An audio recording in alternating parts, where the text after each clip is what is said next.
I would say the two scariest iOS notifications besides the ad tracking is that background location tracking and then access to local devices on your network. Like Raju was talking about, that local network scan is scary. Every house you go to, every Wi-Fi you connect to, every device around you. And like, if you're just an innocent bystander at your cousin's house, having dinner, and you opted in and shared all your network scans, then now I'm a part of it, and I never opted into it. But that company now knows about me. They know about Tejas's iPhone. They have my MAC address. They can then figure out some way to store it and use that for some way. I'm sure in the future they're not going to let go of that data. They'll store it and find a way to make it useful later. That is a critical point, there is where it's not you. You don't have to opt in. That your cousin that may come in who connected to your network may have opted in and is sharing your data. So this is this is the evolution of the transactions. I mentioned this earlier. You pay with money, that has transitioned to you pay with data, that has transitioned to you pay with someone else's data.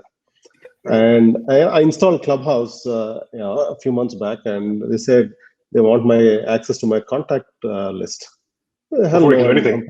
Before you can do anything. There's no way I'm sharing. Imagine someone knocking on your door, a random person knocking on your door and saying, hey, can you share your contact book? And do you just hand it over? Yet it's like the first thing they ask you for when you sign up for this. Thank you for signing up. Now, can we get all your data before we do anything?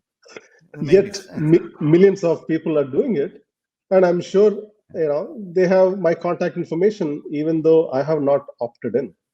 So there has to be an option where I, as a consumer, should be able to pull my data out of the system, and it has to be enforced. And maybe this is where the government can step in, like a do not call list. You should have a do not track list. If an individual doesn't want to be part of it, then they should be able to provide the information and make sure that all vendors comply to it.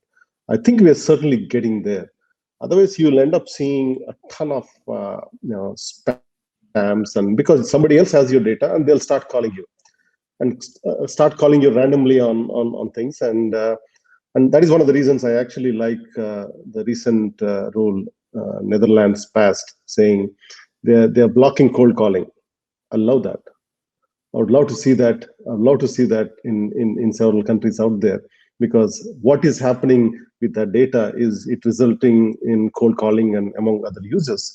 So we have to get to, I think that is where a government can play a role in enforcing things like keeping the end user in control by putting things like the do not track list and others, and then clearing the data, and then finding companies that are abusing this data that they're finding.